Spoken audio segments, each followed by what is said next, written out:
Good day.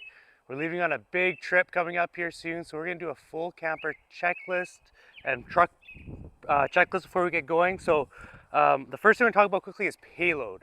So to calculate your payload, it's GVWR on the driver's door sticker or in your glove box minus the weight of the truck. So if the GVWR is 8,000 pounds and the truck weighs 6,000 pounds, you put over a scale, that leaves you 2,000 pounds payload. I was at Super Truck yesterday, gave me a hat, let me weigh my truck, all fully loaded, so that was pretty cool of them. On my own truck, we have F-range tires. I recommend at least E-range tires, but I would check the PSI of the tire. So I'm running 40 PSI on my own tires, 40 in the front, 42 in the back, because I'm a little bit strange like that. But then I also have the airbags on the back, which I'm running about 55 PSI on those. So I'll get my little air pressure gun, I'll check each tire, I'll check both airbags, and I'll make sure I got the right pressure before my trip. So that's the first thing I'm gonna check is my tires and my airbags, which are both things you need to check before you put a camper on a truck anyways. I've been on a few trips. If you're looking to add things to the front of the truck, I've added control arms and different struts to my own truck. You don't have to add those, but they're a nice upgrade. Inside the truck itself, checklist would be that we have a big first aid bag. So if anybody gets hurt or any cuts or anything, got a bird eating a rock or something.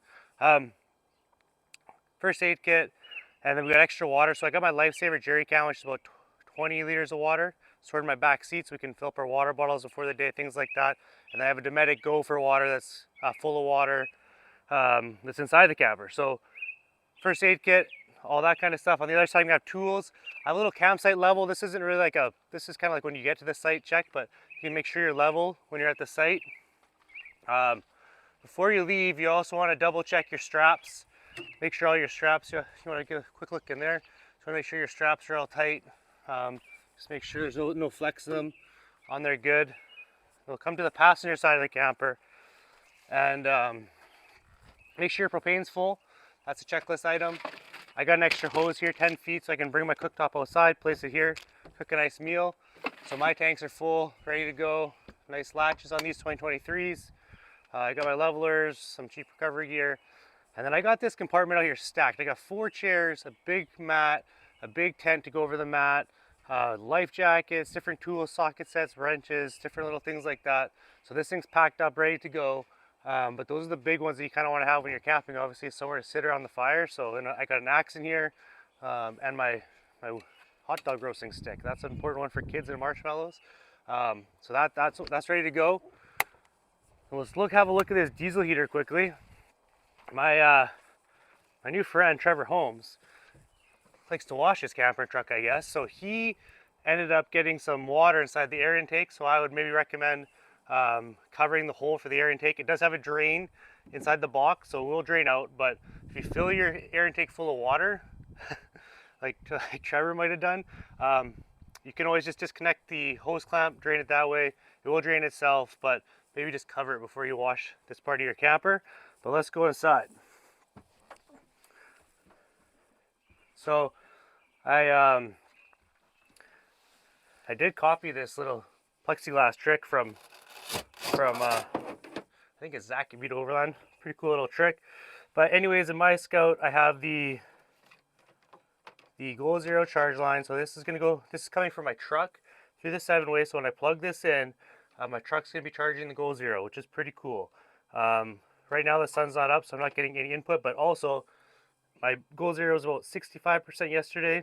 It's 100% this morning, which means I only get charges after about 95% from solar, but I could be wrong on that. But usually when it's down below like 90, you'll see the input come in.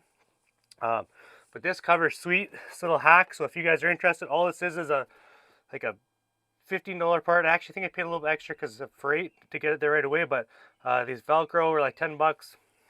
And you know what this does is my little boy loves to play with wires because they're fun. But now he's got something to block them. So that's good. Then when it comes to cool things, I always want to make sure all my stuff's charged. So I got this portable fan. Just turns on here. It's got a light. Super cool. But fan, got a portable speaker in here. And then our bags, so we got different bags. We got Adidas and Nike bags and stuff, Camel bags from Bass Pros or Cabela's. One thing with those is they don't look as nice as the Scout bags, but they do the trick. So I got a bunch of different bags sitting here. They're gonna get hung up to keep them out of the way, but they work. They're not quite as nice as the Scout bags, but they work well. And then we have our our cooler, obviously. Things you want to make sure you have is coffee. We've got our coffee pot in here, which allows airflow inside the cooler. One hack for me is I always bring a milk jug full of water, cleaned out full of water inside the cooler. And what that's going to do is give me a couple extra days before I actually need to plug this in. So that's a little hack that I use. I got some juice boxes and chips and stuff in here right now, but National Luna 9 liter, amazing cooler. Bags, this is a Peak Design bag. It's got all these little cubbies. So right now I've got suntan lotion, bug spray, sunglasses, hat, stuff like that inside this bag. It's got compartments inside of it, so you can put different stuff in different compartments, but still a few items to add in there. Make sure you got your cups. We got our custom cups, metal cups hanging up here. And then I'm going to show you some other stuff. So we got in our camper, this is what we bring as our part of our prep, is I have underneath the sink here, got a couple different flashlights. This is a lantern, batteries, extra batteries, knives, forks, spatulas, a pan to cook things in, oil, soap to wash your hands, salt, pepper, sanitizer. This is our speaker that we need to plug in from when we're outside. Just some basic things that some hand towels, measuring things, scissors, the basics. So that's the stuff we put underneath the sink here. I always put on top of little pads so it doesn't slide as much. And I keep my cutting board and my sink cover right in the same slot.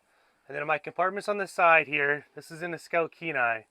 I just have different toilet paper and paper towels, our toothbrushes, toothpaste, things like that. Extra water storage, that's our Dometic Go that runs down to the sink to get running water. Different plugs for the rinse kit, just some extra gear. In the top we got soups, plates, chips, all sorts of little things for the kids. See, little veggie straws for the kids, stuff like that. And then on the other side we got our toilet, little cabinet that comes down, our shower room, some bags and some more toilet paper, things like that, just to keep that tidy. And then we have our rinse kit to have a shower. So above that we have the plug for the rinse kit. This is where the rinse kit's strapped up. It's strapped in here right now. Put some more clothes in there once we are ready to head out. Yeah, so again, in regards to checklist, the big things are just making sure you have your camping gear, so your chairs, your tent room, things like that. Make sure on the truck that your tires are at the right PSI, your airbags are at the right PSI. Make sure you get an oil change if you're going on a long trip. We just did that, so we had it all looked over thoroughly to make sure the truck was good. So truck, that's your big ones: tires, air pressure, airbag pressure. Making sure you fit the payload roughly. We'll get too much into that here, but in terms of camper gear, yeah, basics what you need: toilet paper, napkins, knives and forks, bug spray, suntan lotion if you're going to the sun. In our camper here, we got toys for our kids, so beach toys. We got a bucket and a hose to drain our shower and our sink. And then we also have a laundry hamper in this one. We notice our kids and myself use a lot of laundry, so just little things that you need to get out going. A little straw in here. Yeah, so I think this thing's pretty much ready to go. Full propane. Bags are going to be full of clothes. Everything else is in this camper. We took it to the scale yesterday again. A super truck weighed it all. Looks good. So we are ready to get out and go camping. Hope to see you guys on the road, and we'll talk soon.